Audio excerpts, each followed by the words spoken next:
Hey everybody, welcome back to the channel. Today is the day that I take out the new Bonafide PWR129 out on the water and I see if this kayak is going to live up to the hype. Taking it out, paddling it around, doing some maneuvering, stability, and stay tuned to the end of the video. I'll go over, do I still think that this is the best value on the kayak fishing market, or maybe this kayak fell short of the hype. Anyways guys, thank you so much for coming by and let's get right into it.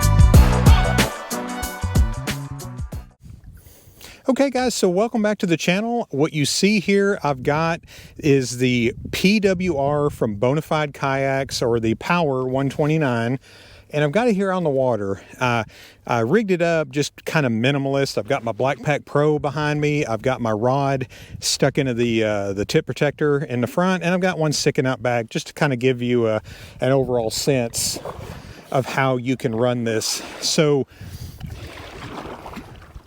first impressions just from paddling it, and again, I know this kayak is meant to be powered, but it's very interesting to see how this maneuvers, how this paddles in the water, because I feel like the paddle performance of a kayak is going to tell you a lot what you need to know about how it's going to power. And the reason I say that is how it planes in the water, how it skims over the top. Does it skim over the top, or does it sit down in it? More resistance on your paddle performance is going to be more resistance on your electronic motor, outboard, trolling motor in the bow or stern. Doesn't matter. It's going to be more resistance on that motor, so it's going to hurt you on your speed. So that's why a lot of people that run motors on their kayaks, they say, I'm only getting 3.5 miles per hour. And it's also why some of your pedal drive kayaks are going to get more speed out of the box, just because of the way the hull is designed. So again, first impressions of this kayak, very easy paddling. So I've got the rudder down. The rudder down is going to act as a skeg, so it tracks really well. But the thing that I like, and I know there's other kayaks out here that do this, but this comes out of the box from the factory with your foot steering installed and a spring-loaded rudder. So the reason that is beneficial is if you're just paddling like I am here today, I'm just paddling and I'm steering it with my feet while I'm paddling. It makes for a much easier paddle, or more efficient. Think better gas mileage on your body. But what it does is it allows you to steer the boat while you're paddling instead of having to overcompensate or do a sweep stroke, or you're just doing an easygoing paddle. So this paddle here, this is the Aquabound Manta Ray Hybrid. This is the adjustable ferrule. So I've got it set at about 250 centimeters, and I am in the high position. So if you're looking for a paddle length for this setup, I am 6'5", so keep that in mind as well. And I am paddling in the high position. Some people, depending on your paddle technique, may need a little bit of a longer paddle, but I have a bit of a higher angle paddle stroke because, I like to keep it near the side of the boat. That helps with tracking a lot. And then also I like a long enough one where I can do a sweep stroke and then turn it fairly quickly. But I don't really need to do it with this kayak. So I want to talk a little bit about the rudder and the foot steering. The foot steering is a little stiff. So I've seen a lot of people use dry grease on the slides. I like a little bit of resistance to my foot steering. It keeps it from being too loose, and then just you're constantly having to overcorrect. Because I feel confident in keeping it in the middle and not having to constantly adjust it like you do a lot of your rudder controls on the side with a lot of your pedal drive kayaks. So again, first thoughts, very, very easy paddling for a boat this size. As far as stability goes, one thing that Bonafide does really well is they've got that tri-hull design. It's not as extreme on the PWR, which is really going to help you guys that are wanting to motorize this kayak, because you're not going to get all of that resistance. You're not going to get all of that, you know, the boat's not going to be working against you in the water, if you will. The steering, again, I just came across this part of the lake here, and I felt like I probably paddled about a third less than I normally would have, having to overcorrect, having to keep the boat straight.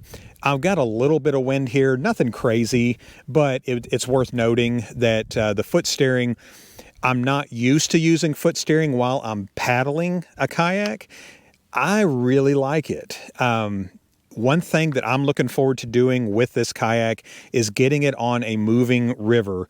I'll definitely be doing that this spring on the Buffalo National River here in Arkansas, and kind of letting you know my thoughts here. Because don't get me wrong, this is a large kayak, but it handles, it's like a full-size pickup that handles like a car. Albeit not a sport car, but you kind of get where you get my drift there. As far as stability goes, so Bonafide does a really good primary stability, so it's got a little bit of that rock to it, but I like that personally. But I like that secondary stability. So you can see here, I've got it leaned over, or hopefully you can see that on the camera here. So once you get to a certain lean, it'll catch, and that's what those ridges on the sides do, and that allows you to really maneuver this kayak around. It allows you to kind of lean into the turns. It allows you to spin it really quickly. Even with the rudder down, it really helps with that. As far as stand-up performance goes, I'll do some fishing. I'll do some, kind of testing out on that. The one thing I noticed a little difference is, I know there's not a huge measurement difference as far as the deck of the PWR and the SS127, but it seems like there's a lot more volume. So instead of it getting narrower toward the front like you do on the SS127, it gets a little wider here. You're going to have a lot better ability to stand up, to walk around a little bit. They do have a delete coming for the gear pod if you don't want the gear pod, and that will open up your deck even more. But the foot pegs are low enough profile where I don't feel like they're in my way. I don't have any issues standing. So full disclosure, I'm not the best at sea legs because I just don't do it a whole lot. I spend a lot of times on rivers and creeks. I spend a lot of times on lakes, and obviously with kayaks that are a little bit better suited for,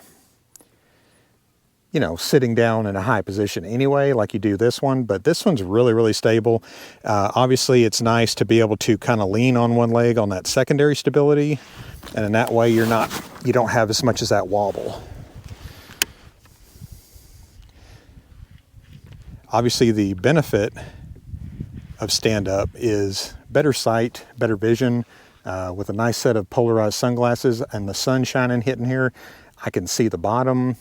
I can do a lot of different things here. So, especially in the spring, it's really nice to be able to see, bass on beds. But overall, really nice. I don't feel uncomfortable in this at all. Go ahead and sit back down, see how that is. So, another great thing about the high seating position is it's a much easier position to sit back down in.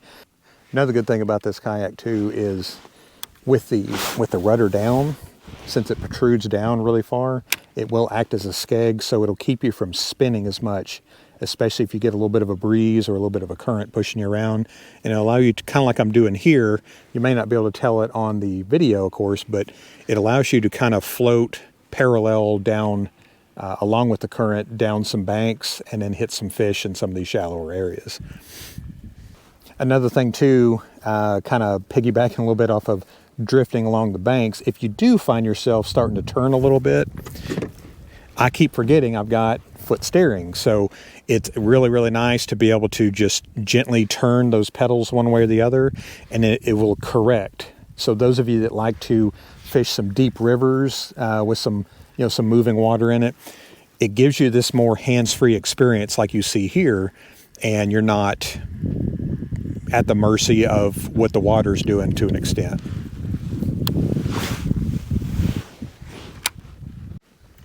Okay, so one thing that I wanted to definitely test out as well is the bullwinkle setup here you see on the front. So you can see these little divots here, and then if you've seen my walkthrough video, I kind of went through this a little bit where you can set your reel in the pull-out drawer and then have these as rod stagers.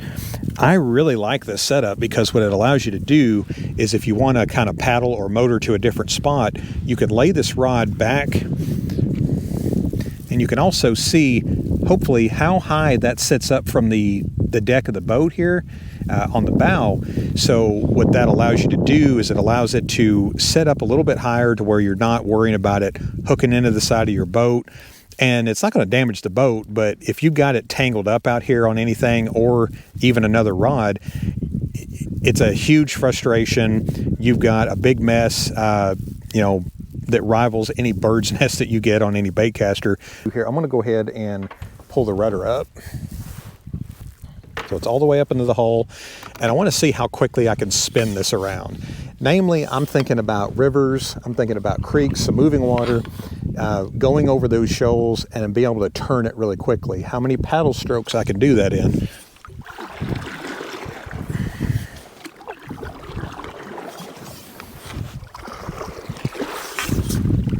Wow.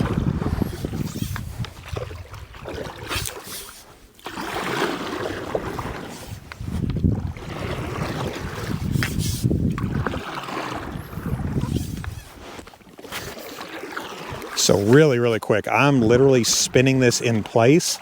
I'm not going in a circle, I'm just spinning the kayak. So that's really, really nice to see. So this is going to be really nice especially if you're using this for smallmouth fishing and you're in a bit of a river. Again, when you retract that rudder up, you lose the benefit of having your foot steering, but you make a much more nimble, much more maneuverable kayak, because when that rudder up, you're really eliminating the ability for the kayak to track really well.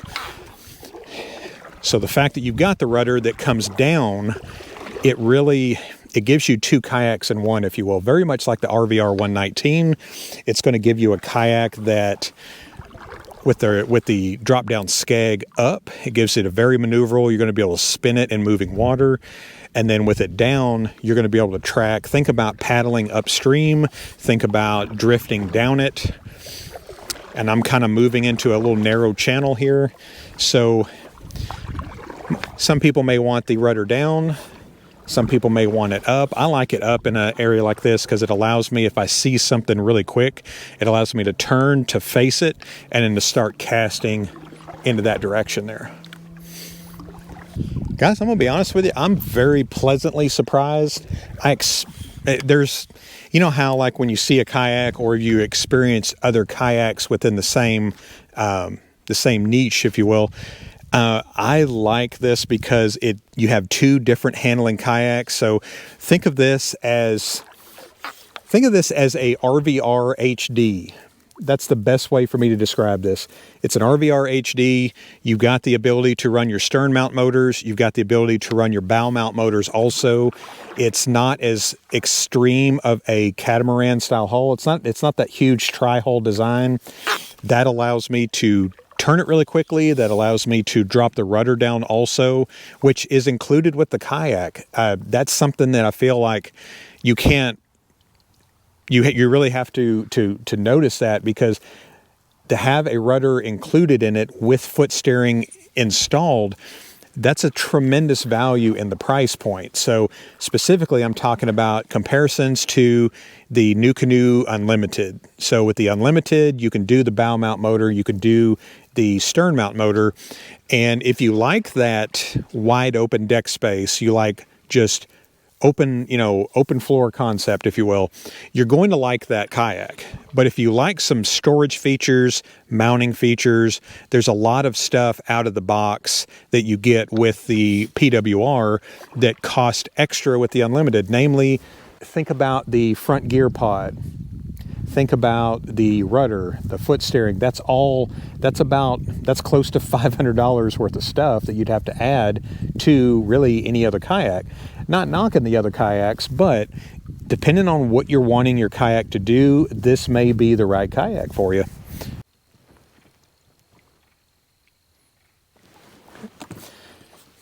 All right, let's head on back. Okay, so I got rudder down, and I'm using the foot steering primarily.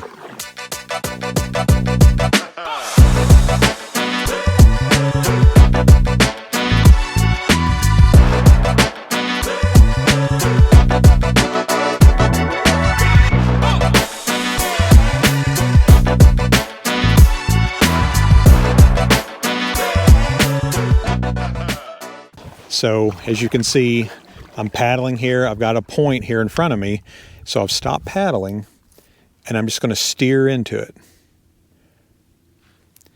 So I've got that point in front of me, and then I can straighten it back up. And then now I'm gliding alongside of it. That is phenomenal. For the third time, I'm going to go back to the, I'm going to go back over to the shore, over to the ramp.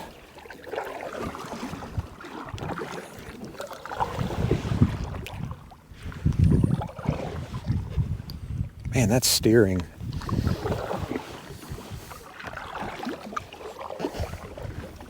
And I can see how some people would want a little bit more of a looser steering. I kind of like it tight like this, because what it allows you to do is it allows you to take your feet off of it and keep it straight like you want it.